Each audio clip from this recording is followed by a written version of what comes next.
Fala pessoal, sejam todos bem-vindos. Nesse vídeo nós vamos falar da análise fundamentalista da empresa Eletroautona. Nós vamos utilizar Eu fiz uma projeção do quarto trimestre de 2020, que ainda não foi apurado. Eu tirei uma média dos três últimos trimestres, né, os três primeiros trimestres de 2020, para tirar uma projeção, entre aspas, de como que vai ser 2020 e fazer uma análise comparativa com os anos anteriores, para ser mais exato, de 2011 até 2020. Bom, pessoal, eu tenho minhas redes sociais aqui. Quem puder também estar se inscrevendo no canal, agradeço demais por a continuidade do projeto. Aqui está meu Instagram e o Facebook.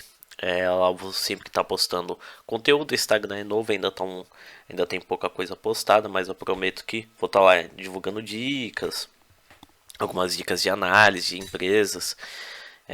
Enfim, o Facebook também tem minha página lá, Gal Consultoria Empresarial. É só digitar lá, procurar e começar a seguir a página. Bom, pessoal, vamos começar aqui com a análise do ativo, começando com o ativo realizável, que é o ativo total menos o ativo imobilizado e o ativo intangível, que são os dois ativos que não são utilizados para a comercialização da empresa, que não vão trazer retorno financeiro, entre aspas, para a empresa, ou seja, ele tem um objetivo operacional e não comercial. Então aqui a gente só utiliza, ativo realizável poderia ser chamado como ativo comercial. Bom, de 2011 a 2017 a empresa vinha mantendo uma média, com pouca variação do seu ativo realizável, mas se a gente traçar uma linha que está numa linha de tendência pequena, mas de tendência de alta, e começou a inclinar para cima aqui em 2018 a 2019 e 2020 para cima, e está aumentando a questão do ativo realizável, ou seja, o ativo são todos os bens e direitos que a empresa tem a receber em seu nome.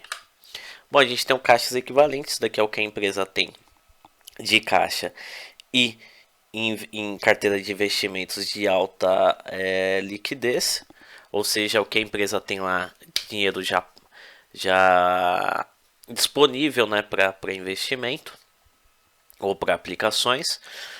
De 2011 a 2019 ela teve uma certa variação aqui. De 2011 a 2019 o melhor período foi em 2014. O pior período aqui foi em 2017 e 2020 aqui está projetado bem para cima aí. Bom, a gente tem a questão da carteira de clientes, daqui é o que a empresa tem de direito a receber de seus clientes. Se a gente traçar uma linha aqui de 2011 a 2018 está numa linha de tendência de alta leve. A partir de 2019 e 2020 vem numa crescente forte que inclinou bastante a questão do direito de recebimento dos clientes. A empresa está aumentando aí a questão dos seus direitos de recebimento, então está projetado aí um crescimento forte de caixa, de entrada de caixa aí para a empresa. Isso pode ser explicado a questão do aumento do caixa da empresa aqui, da projeção de 2019 para 2020. Bom, a gente tem a rentabilidade do ativo. Isso daqui é a questão a participação do investimento no ativo total da empresa na questão do lucro líquido. 2011 a 2016 veio numa tendência de queda forte. 2016 a empresa teve um prejuízo, ficou no patamar negativo, apresentando uma boa recuperação em 2017, ficando no patamar de 12% de rentabilidade do ativo total da empresa. 2018 teve uma queda forte, chegando no patamar daí próximo a 4%.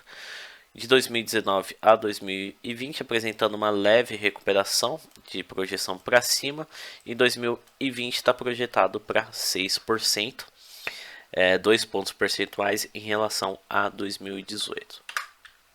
Vamos falar um pouquinho da análise do passivo. A análise do passivo nós comparamos com o ativo total. O ativo total da empresa é a linha azul, o passivo total é a linha laranja. O ideal é sempre que o ativo seja superior ao passivo, é o que a gente consegue analisar aqui. Se o ativo, aqui a gente já consegue bater o olho, se o ativo for superior ao passivo, Então quer dizer que a empresa tem mais bens e direitos a receber em seu nome do que obrigações a pagar a terceiros.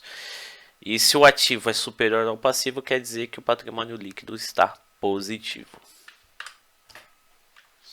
Bom, vamos falar da análise do endividamento. Isso aqui é a dívida bruta. Isso daqui são todos os empréstimos e financiamentos, tanto a curto prazo quanto a longo prazo. Está numa tendência de alta, ou seja, o endividamento da empresa está crescendo, a dívida bruta.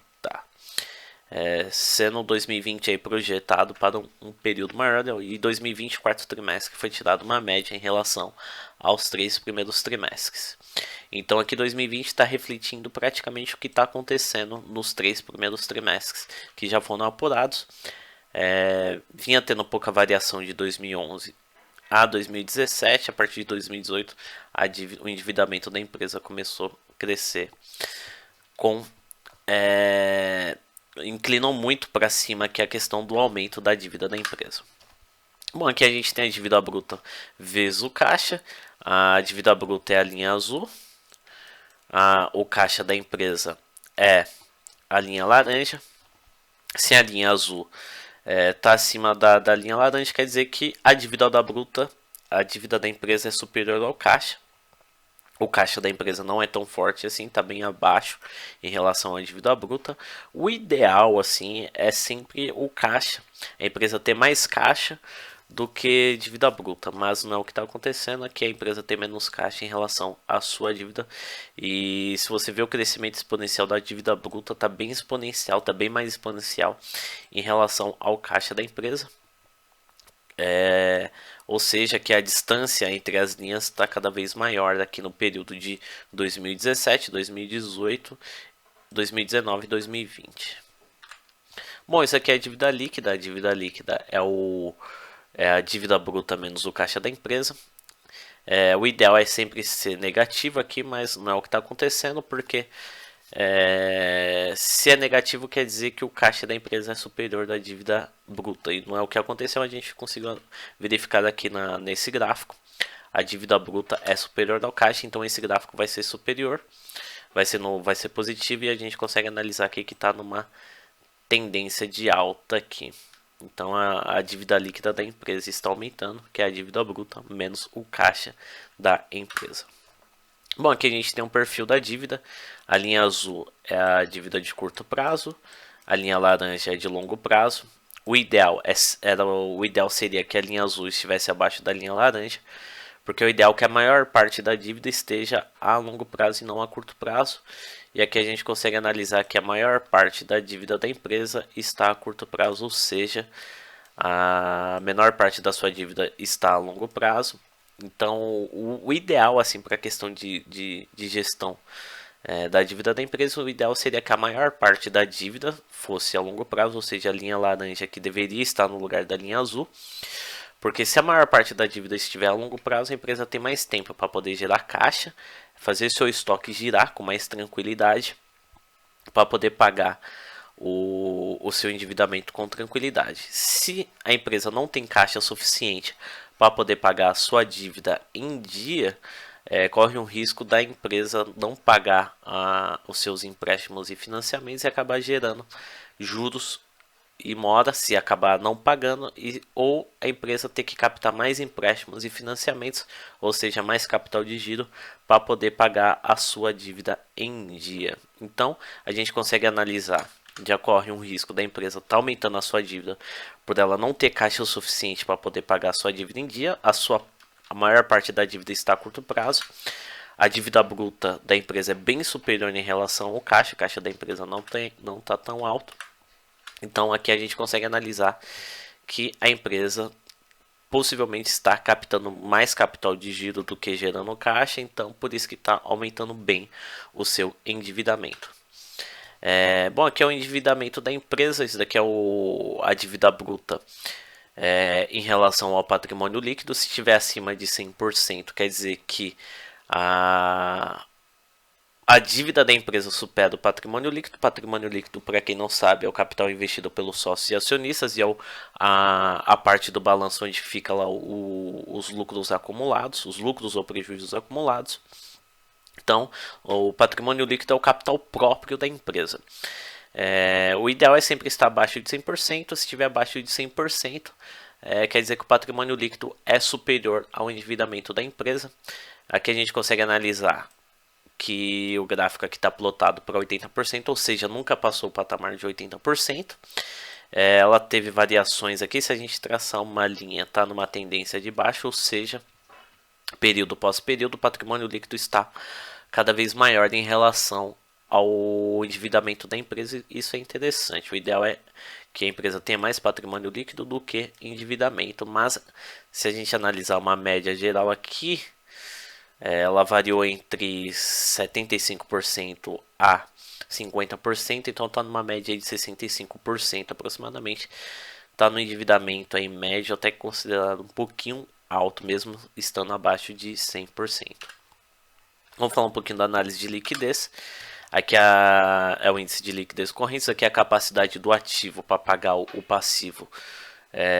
O ativo circulante em relação ao pagamento do passivo circulante, ou seja, se estiver acima de 1, quer dizer que o ativo circulante é superior ao passivo circulante da empresa. O ativo circulante é os bens e direitos que a empresa tem a receber no período de curto prazo.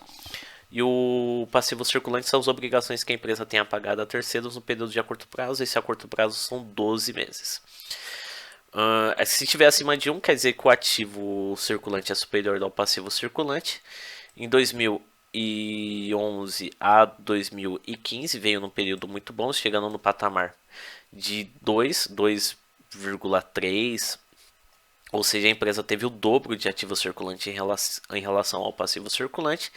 E a partir de 2016 a 2017 veio numa queda que ficou no patamar de 0,98, ou seja, abaixo de 1, ou seja, o passivo circulante foi superior ao ativo circulante. Se repetiu em 2018, apresentando uma leve recuperação em 2019. Em 2020 está projetado ao mesmo patamar de 2020, ou seja, de 2017 a 2020, o volume de ativo circulante e de passivo circulante praticamente se equipararam. Bom, a gente tem aqui o índice de liquidez total, que a gente pega o ativo total, a capacidade de pagamento do ativo total em relação ao passivo total da empresa. É a mesma ideia de análise. Se estiver acima de 1, quer dizer que o ativo total da empresa supera o passivo. Aqui do ativo eu utilizo o ativo realizável, ou seja, eu não estou utilizando o patrimônio, o intangível e os imóveis da empresa, tá? O imobilizado da empresa. Então só estou utilizando o que é transformado em dinheiro, o que é utilizado, o ativo que é utilizado para transformação de dinheiro de fato. Então, como que o intangível e o imobilizado é um ativo operacional, então eu não utilizei aqui no estudo. Então aqui é só o ativo que é utilizado para transformação de dinheiro. Então aqui a ideia é a mesma. Se estiver acima de 1, do patamar de 1, quer dizer que o ativo supera o passivo total da empresa, o ativo realizável. De 2011 a 2015, para ser mais exato aqui 2014, que 2015 foi um pouquinho superior o ativo circulante, mas de 2011 a 2014 sempre foi abaixo de 1, ou seja, o ativo realizável foi inferior ao ativo total da empresa. 2015 subiu um pouquinho o patamar de 1, 2016 voltou para o patamar abaixo de 1, aí 2017 a 2020 despontou aqui em relação do ativo. O ativo realizável aumentou muito em relação ao passivo total da empresa. Isso é muito bom. De 2017 a 2020 a empresa está apresentando bons resultados em relação ao seu ativo quando comparado, o ativo realizável quando comparado com o passivo total. Vamos falar um pouquinho da análise operacional da empresa. Aqui a gente tem um lucro bruto. Isso daqui é o lucro das operações que a empresa conseguiu só com as suas operações. Como que eu posso falar? Operacionais, ou seja, só com as suas atividades que envolvem o seu principal ramo de atividade, ou seja, como que está a capacidade de lucro quando a empresa, quando se fala envolvendo só o seu principal ramo de atividade. De 2011 a 2016 ela vinha numa tendência de queda, apresentando recuperação de lucro de tendência de alta em 2017 a 2020. 2020 está projetado no mesmo patamar de 2019. Bom, aqui a gente tem a margem bruta. Esse daqui é o lucro bruto em relação à receita líquida total da empresa.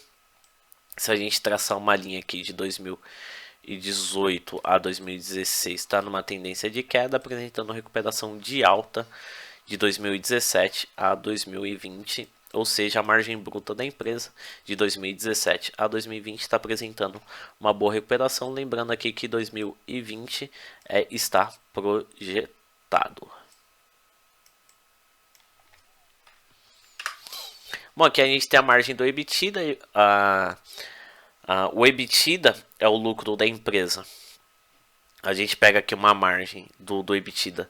O EBITDA, para quem não sabe, é o lucro que a empresa consegue antes da apuração da receitas e despesas financeiras, o imposto e o pagamento de imposto. Ou seja, aqui é a margem de lucro da empresa só com as suas operações.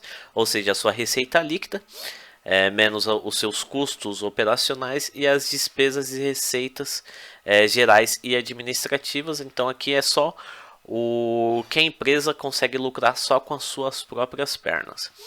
Bom, a margem de lucro do EBITDA veio numa tendência de queda de 2011 a 2016. Esse período para a empresa foi ruim, apresentando recuperação em 2017, chegando a um patamar surpreendente aí de aproximadamente 28%, 27% a 28%. 2018 caiu muito a questão da margem do EBITDA da empresa, chegando a um patamar aí próximo de 7%. Aí de 2019 a 2020 aqui a empresa ensaia uma recuperação aqui de aumento da questão da margem do EBITDA. Lembrando, 2020 projetado. Bom, pessoal, terminei a análise aqui. Espero que vocês tenham gostado. É uma empresa assim que está apresentando recuperação da questão do EBITDA, das suas margens, pelo menos de 2018. Depois de 2017 a 2020 está apresentando recuperação da questão da margem dos seus lucros. A única coisa só que preocupa é a questão do seu endividamento. A dívida bruta da empresa está aumentando. A dívida dela está aumentando exponencialmente em relação ao caixa da empresa. O caixa da empresa não está tão alto. Então corre o risco da empresa captar mais capital de giro, e isso pode virar uma bola de neve e é preocupante. Mas espero que vocês tenham gostado. Vou deixar um link também de um vídeo, de um estudo que eu fiz da mesma empresa. Só que é um estudo trimestral, que eu falo um pouquinho da DRE, demonstrativo do resultado do exercício, e alguns índices de estudo fundamentalista.